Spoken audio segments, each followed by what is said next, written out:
bit different today.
I'm in Brussels.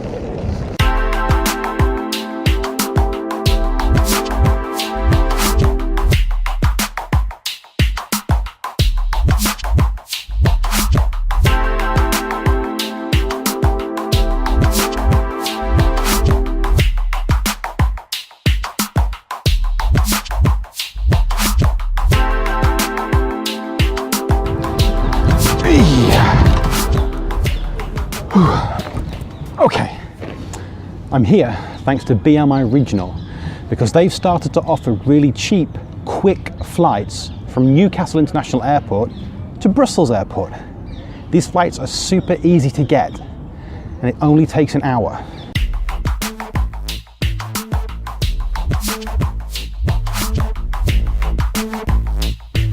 While in the city, I'm staying at the Aloft Brussels Schuman Hotel, situated in the heart of the European Quarter, right by the EU Parliament. It's a very modern hotel with some interesting quirks.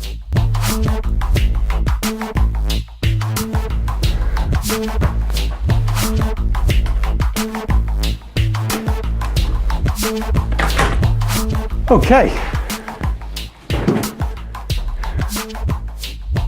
Chips. They really like chips here. The rooms are spacious, minimalist and feature unique works of art. Each has a walk-in shower wet room, and I was also very happy to discover that I had my own coffee machine. There's a safe under there big enough for a laptop, and there's also a large wash basin surrounded by mirrors. Hello.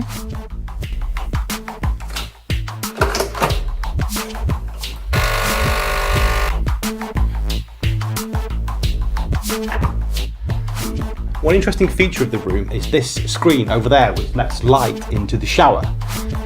But does that also mean that if you're sharing a room with someone, they can kind of see you showering? I'm going to test it.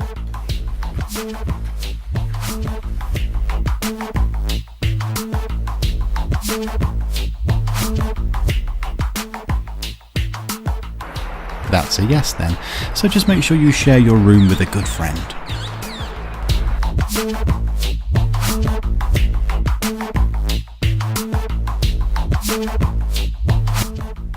Walk around the European quarter of the city and you'll pass by huge palatial galleries and also towering modern office blocks. And roads. Lots of very busy roads.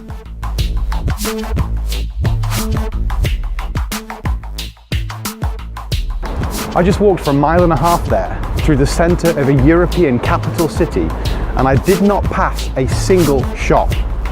It was offices, embassies, car parks, big shiny skyscraper buildings, but no shops. But that all changes when you enter the older, central part of Brussels.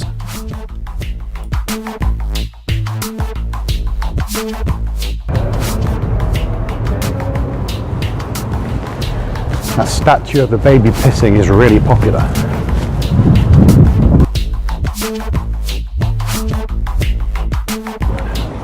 Okay, this is old Belgium. These are the kind of streets that I can imagine Tintin being chased by pirates along.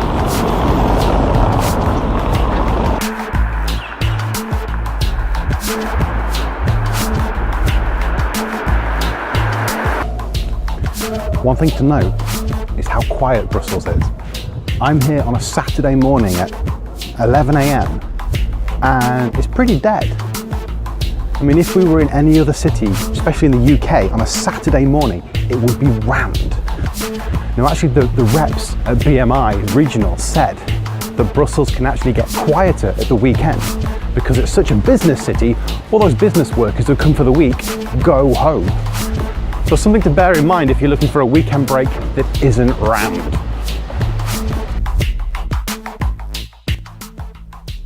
Of course, it wouldn't be a trip to Belgium without checking out some chocolate, and the St. Hubert Galleries is the place to go. The city is home to dozens of high-class chocolatiers, all selling gorgeous, delicious, but ridiculously expensive chocolate. If you have a sweet tooth, Brussels will make you poor, and possibly quite fat. While in the old part of Brussels, you will eventually come to the Grand Place. This is the epicenter of the city, and it's certainly popular with tourists. But come on, there's no surprise why.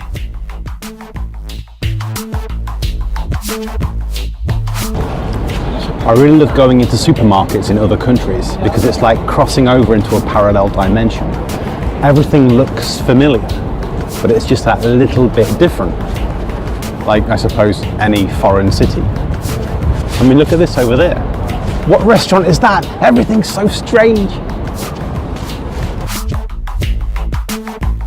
What is a bit strange is the amount of gold that they throw on all of their monuments and statues over there. Literally, the place is covered in it. And also, you may occasionally see the traffic on a street grind to a halt. That is because it is illegal to overtake a tram in Brussels. There, you've been warned. Anyway, it had been 2 hours since my last coffee, so I headed back to the hotel to freshen up and to do a bit of research. I must admit to not really knowing all that much about Brussels before coming here. I know that it is in Belgium. It is the home of the EU Parliament.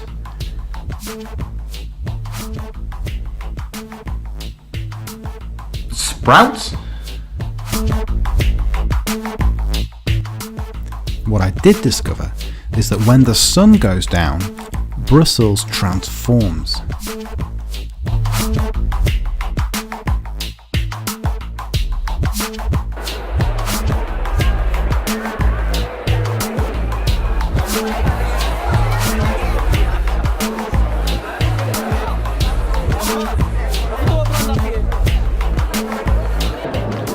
Okay, so I previously said that this is a quiet city.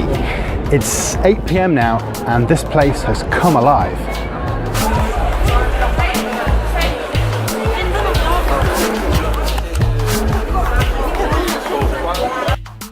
And if you thought the Grand Place was pretty in the daytime, it will blow your mind at night.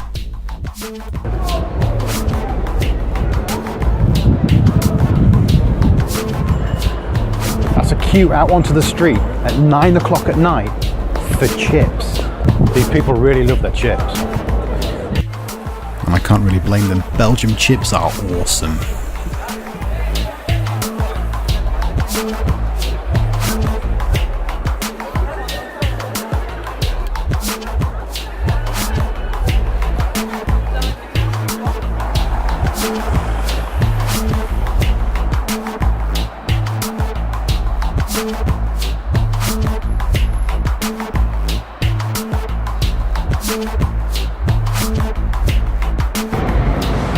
It's really cool, but there's just a few windows letting the side down, like dead pixels.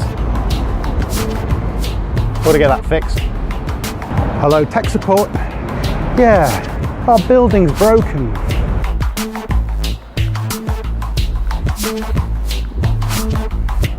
It's the EU Parliament. Don't worry, I've got permission to sit here. I checked with Junta. One thing to note about Brussels at night time is the atmosphere is really good. It's very positive. Quite like a lot of mainland European cities I've been to. Nighttime is not all about drinking and vomiting in doorways. So cafes are open, shops are open. It's very nice. I'm definitely not going to forget where my hotel is. Oh, well, is there a hotel around here?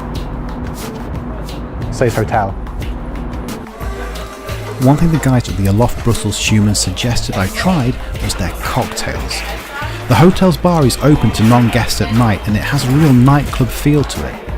The whole ambience of the place changes at night and the modular furniture is moved around to create a completely different space.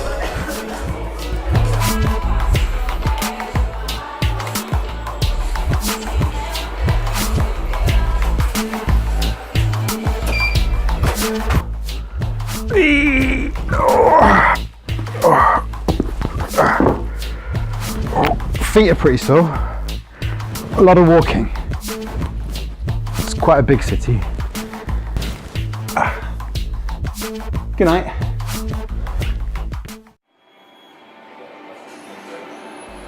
Good morning.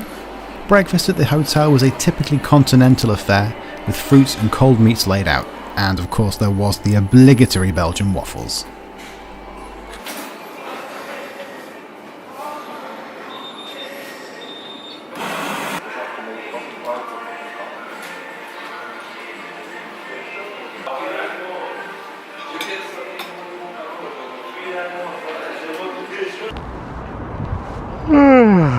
Okay, Sunday morning. Checked out of my hotel and I'm going to catch the metro to the Atonium.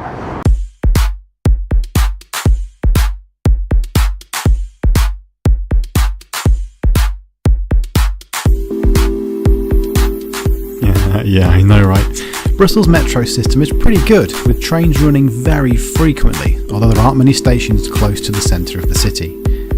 I took a train out to one of the furthest stations to visit this weird thing.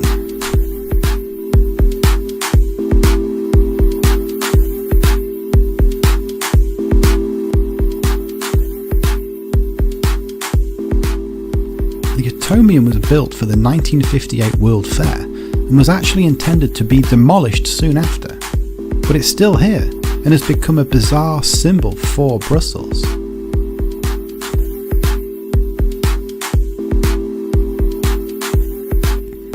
To get to the top sphere, which is 100 metres off the ground, you take a high-speed elevator, which was a pretty cool ride.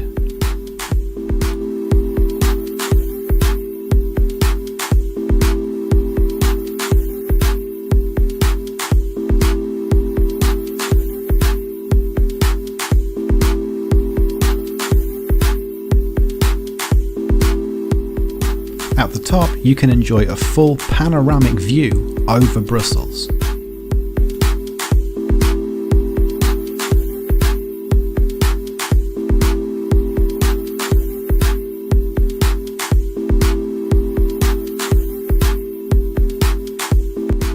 It was fun and certainly very interesting, but the real joy to be had from this place was just from simply wandering around the stairs and tubes.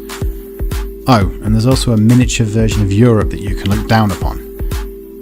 Everyone gets on in the miniature version though.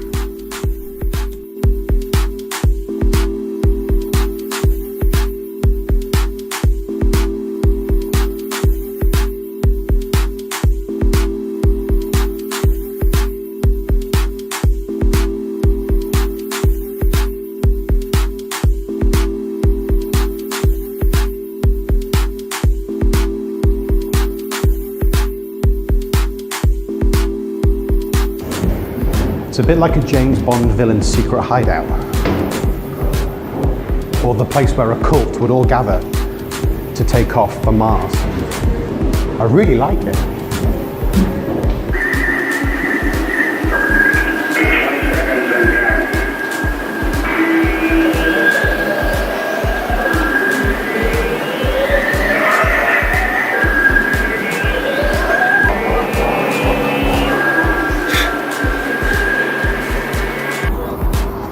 Definitely one of the weirdest buildings I've ever been in. It's pretty cool though.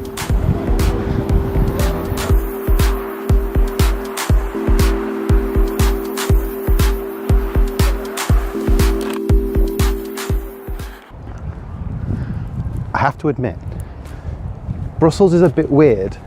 That's not a bad thing, it just makes it a an interesting place. Because think about this. This is a city in the middle of a country that is sat right in between a bunch of other larger countries who have been at each other's throats for centuries. So you get this great mix of cultures, this great mix of people. It's entirely logical that this should be the capital then of a united Europe. It can be a bit weird.